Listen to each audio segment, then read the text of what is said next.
ہم لوگوں کا معاملہ دعا کا یہ ہے کہ دعا کرتے بھی ہے تو کب کرتے ہیں؟ جب کوئی مصیبت، پریشانی یا تکلیف آ گئی. جیسا مثال کے طور پر ایک صاحب بڑی دعا کرتے نظر آ رہے، تو محلے کے لوگ یا جو لوگ ان کو دیکھتے ہیں کبھی کبھار تو بولتے بیٹے گھر میں سب ٹھیک تو ہے نا، یا اگر نوجوان ہے تو بولتے بیٹے ایگزام آ گئے کیا. تو گویا دعا کو ہم سمجھتے ہیں جب ہم مصیبت میں پھنس جائے، تکلیف میں آ جائے تو ہم دعا کریں. دعا ایک ایسی چیز ہے، یاد رکھیے، جس کا آپ ہمیشہ اہتمام کریں. جس کو اگر میں سمجھاؤں تو دعا کوئی گاڑی کا ایکسٹرا ویل نہیں ہے جس کو ضرورت پڑنے پہ لگایا جائے، بلکہ دعا گاڑی کا سٹیئرنگ ویل ہے جس کے بغیر گاڑی چلا ہی نہیں سکتے آپ. بہت امپورٹنٹ ہے، یاد رکھیں. ہم سمجھتے ہیں مصیبت، دکھ، تکلیف ہو تو ہم دعا کریں. نہیں، ہم اللہ سے دعا ہمیشہ کرتے رہیں. اس کے بڑے فائدے ہیں، یاد رکھیں. نبی اکرم صلی اللہ علیہ وسلم کیا فرماتے ہیں؟ دعا دنیاوی فائدے کیسے دیتی ہے، سنیے غور سے. نبی اکرم صلی اللہ علیہ وسلم فرماتے ہیں جب بندہ اللہ سے دعا کرتا ہے تو پہلے تو آپ فرماتے ہیں اللہ تعالیٰ کو حیا آتی ہے اس کو خالی ہاتھ لوٹانے میں.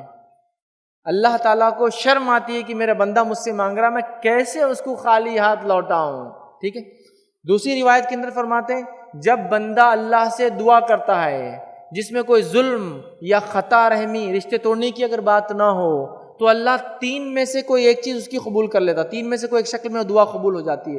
تو پتہ چلا دعائیں تو قبول ہوتی ہے، تین طریقے سے ہوتی ہے، لیکن جو مانگا وہ دے دیا جاتا ہے. آپ نے جو مانگا وہ مل گیا. جو مانگا وہ نہ دے کر اللہ تعالیٰ آخرت کے لیے اس دعا کو اجر بنا دیتا ہے. تیسرا، جو مانگا وہ نہیں دے کر اس کے برابر دنیا کی کوئی مصیبت ٹال دیتا ہے.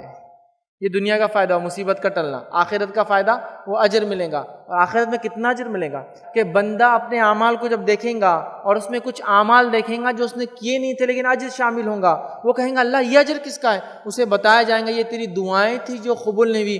بندہ کہیں گا اللہ کاش میری دنیا میں کوئی دعا قبول ہی نہ کیا ہوتا، کیونکہ اتنا زیادہ بدلہ آخرت میں ملے گا.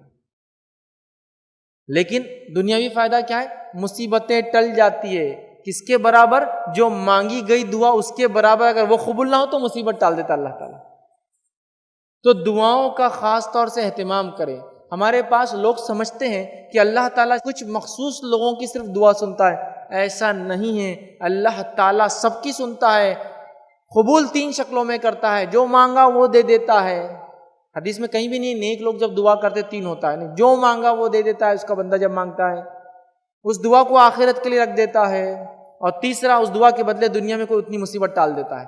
خوب کثرت سے دعائیں کیجیے. یاد رکھیے اپنے لیے مصیبت، پریشانی، تنگ دستی، بدحالی، قرض، بیماریاں، کچھ بھی ہو، رب کے سامنے جو ہے اپنی حاجت کو رکھیے. یاد رکھیے دنیا کے سامنے ہاتھ پھیلاؤں گے، دنیا چاہے تو دیں گی چاہے تو لوٹا دیں گی. ہمارا رب وہ رب ہے جو ہمیں کبھی نہیں لوٹاتا.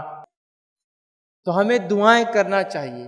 والدین ہونے کے ناطے بچوں کے لیے، سمجھ رہے آپ، اور ہر انسان ایک دوسرے کے لیے اور اپنے آپ کے لیے جو دعا